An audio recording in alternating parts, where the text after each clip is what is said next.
Karabağ meselesi öncelikle şunu söyleyeyim. Bu yani şimdinin meselesi değil. Ne de 1990'lar meselesidir. Bu meselenin kökü 1828'de başlar. Onun daha öncesi de var ama 1828'de başlar. Çünkü 1828'de İran'la Rusya savaş yapıyor.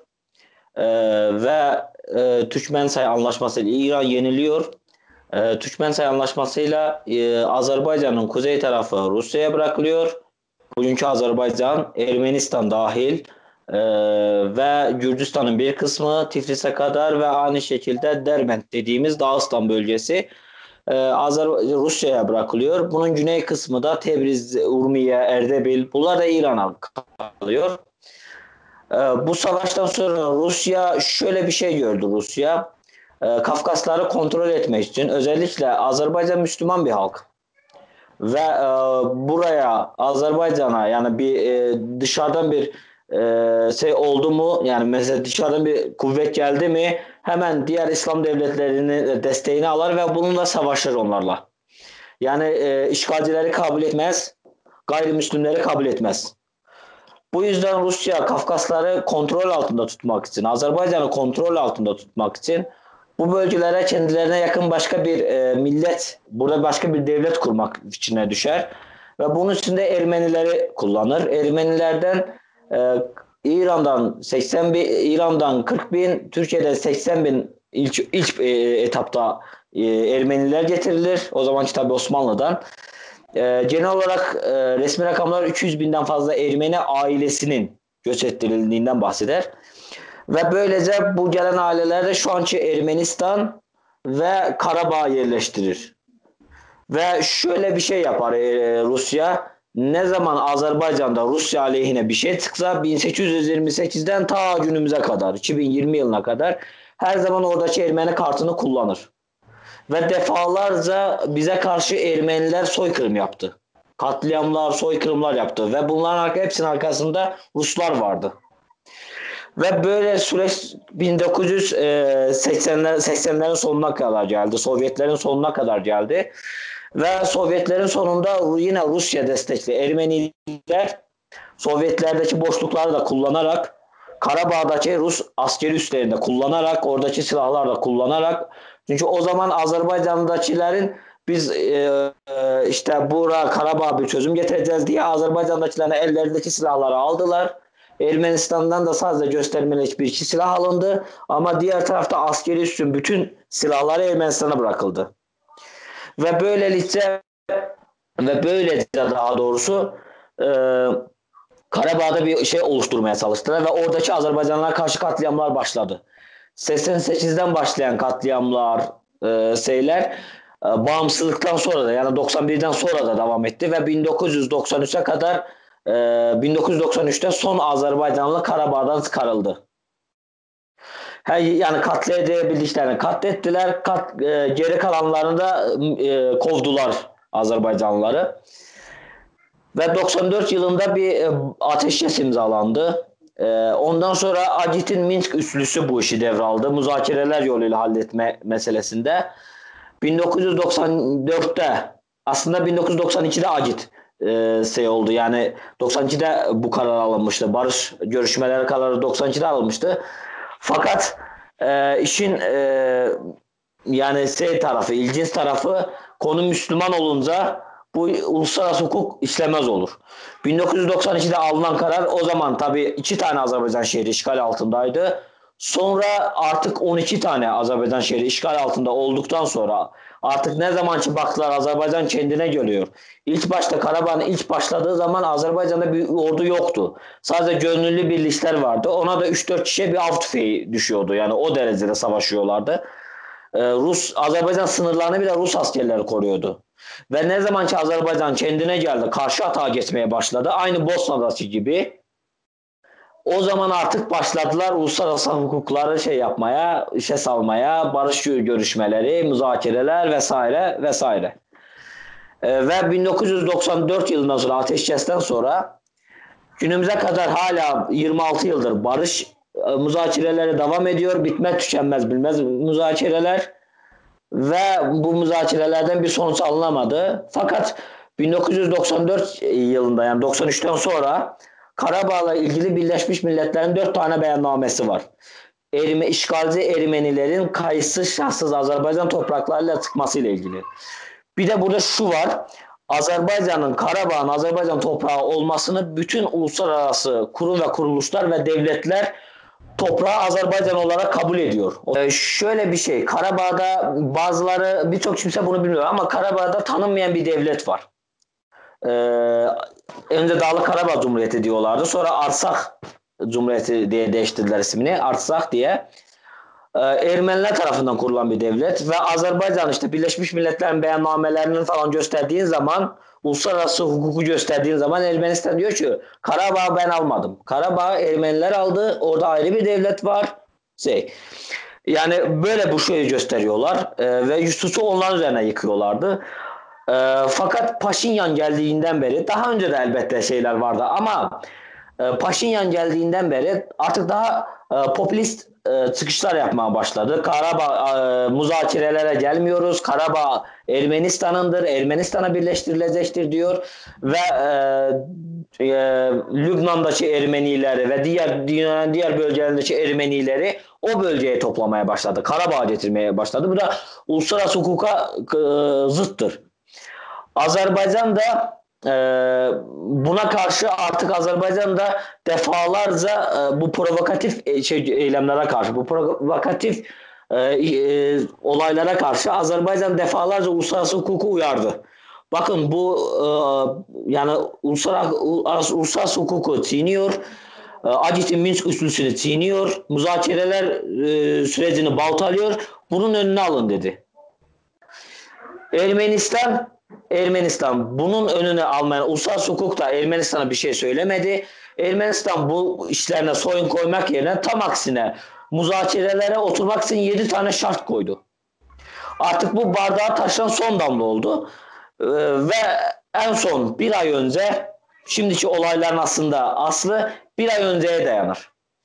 Bir ay önce Tovuz'da, Karabağ'ın olmayan bölgelerinde, Tovuz'un da öyle şöyle bir stratejik önemi var.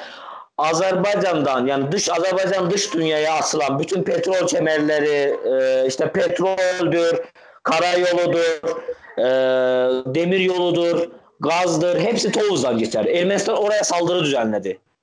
Niyetleri şu: Tovuz'u aldıktan sonra, ekonominin o can damarı aldıktan sonra bizi barışa ikna etmek. Karabağ işgaline ikna etmek. Tabii biz de buna karşıladık biz bunu ve Ermenilerin bu şeyini geri püskürttük. Bu saldırısını geri püskürttük. Artık bu bardağı taşıran son damla oldu. Artık yeter dedik. Ve Azerbaycan bir aydır aktif dış siyasetle bütün uluslararası hukuka bu Ermenistan'a söyleyin, aklını başına alsın dedi. Ve bunu bu süreci hep beraber izledik. Türkiye de burada aktif rol oynadı. En sonunda ise 27 Eylül Pazar günü sabah saat 6 sularında Azerbaycan'ın sivil insanların yaşadığı evlere, sivil insanların yaşadığı bölgelere ve askeri bölgelere bombalarla, ağır silahlarla bombalamaya başladı. Top atışları atmaya başladı. Benim ailem şu an Azerbaycan'da ve o çatışmaların yaşandığı bölgelere 35-40 kilometre. Ben babamla konuştuğum zaman babam biz o top seslerine uyandık diyor. Yani o derecede, yani sivil insanların evlerini bombalıyorlardı ve ilk gün zaten bir aileden 5 kişi şehit oldu ilk gün. Şu anda da sivil insanlar ölüyor. Daha yeni bir haber geldi. Yine bir sivil insan öldürmüş, şehit etmişler. Yani şu an için 15'in üzerinde, 15 civarında sadece sivil şehidimiz var. 39'dan fazla da yaralımız var. Bunlar sivil. Ve bunların arasında 12-13 yaşında çocuklar var. Ve bu eylemler devam ediyor. Artık bu bardağı taşıran son damla oldu ve Azerbaycan ordusu artık tamamen harekete geçerek artık Ermenileri geri püskürtmeye başladı. Ve şu anda da bu karşı taarruz harekatı devam ediyor. Şu an için resmi olarak açıklanan bölge sadece Altıköy'den ve Murovdağ dediğimiz bölgeden ibaret. Murovdağ şöyle bir önemi, önce onu söyleyeyim. Şu anki Azerbaycan'ın stratejine baktığın zaman yani saldırdığı yerlere, Azerbaycan'ın taarruz yaptığı yerlere baktığın zaman şöyle bir şey karşılaşırız. Şu an için Azerbaycan ordusu Ermenilere, Karabağ'daki Ermenilere gelen ikmal yollarını kesmeye çalışıyor. Onlara ikmal bir güney taraftan geliyor, bir kuzey taraftan. O yüzden o altı köy, yani biz altı köy diye biliyoruz ama bu altı köy sıradan bir altı köy değil. Ve şu an aldığımız son bilgilere göre, oradaki gazetecilerden aldığımız bilgilere göre şu an için Azerbaycan ordusu daha piyadeleri, yani daha Karabağ tam bir hareket başlatmadı. Şu an için sadece atış noktalarını susturmaya çalışıyor. Onlar susturduktan sonra genel bir taarruza geçeceği düşünülüyor. Şu an için ama ikmal yolları, kuzeyden ikmal yolları tamamen tıkandı. Yıllardır Ermenistan'ın kontrolünde olan Murov Dağı veya ben Türkiye'de Murat Dağı diye duydum. Murat Dağı değildiğini duydum. Biz Murov Dağı deriz. Murov Dağı alındı. İşgalden kurtarıldı. Murov Dağı'nın önemi şu. O bölgedeki en yüksek bölgelerden birisi ve Murov Dağı sahip olduğu zaman değil Karabağ, Revan'ı bile görürsünüz. Artı oradan gelen ikmal yollarını kesersiniz.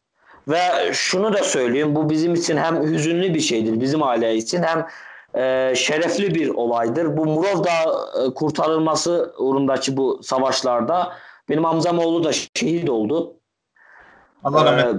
Allah razı olsun, vatan sağ olsun. Ve birçok böyle şehitlerimiz var ama karşı tarafın kayıpları çok çok fazla. Şöyle bir şey var. Şu an için bize çok büyük baskılar var. Hem Azerbaycan'a baskılar var hem Azerbaycan'ı destekleyen Türkiye'ye baskılar var. Dün Birleşmiş Milletler Teşkilatı şöyle bir Birleşmiş Milletler Teşkilatı Güvenlik Konseyi Karabağ için acil toplandı. Karabağ için acil toplandı ve işin ilginç tarafı en son Karabağ için 27 yıl önce toplanmıştı o güvenlik kurulu. Ve şu an için yine aynı şeyler ateşkes çağrısı yaptılar. Yani savaştan muzakereler sürecine dönülmesini istediler. Mevlüt Çavuşoğlu'nun bu konudaki yani bu konudaki açıklaması çok hoşuma gitti. Biraz önce açıkladı Mevlüt Çavuşoğlu, Dışişleri Bakanı. Mevlüt Çavuşoğlu şöyle bir şey kullandı. Azerbaycan'a ateşkes çağrısı yapıyorlar.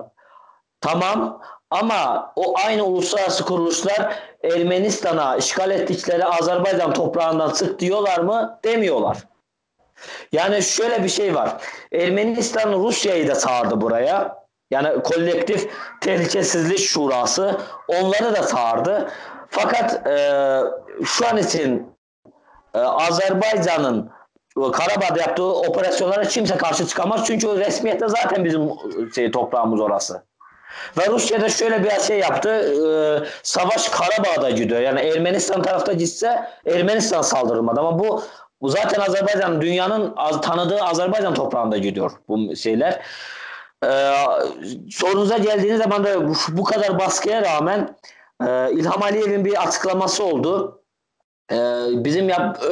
İlham Aliyev şöyle bir açıklama yaptı. Biz inanıyoruz ki bizim başlattığımız bu taarruz harekatı, karşı taarruz harekatı bizim 30 yıldır işgal altında olan topraklarımızı azat edene kadar durmayacağız tarzı bir açıklama yaptı.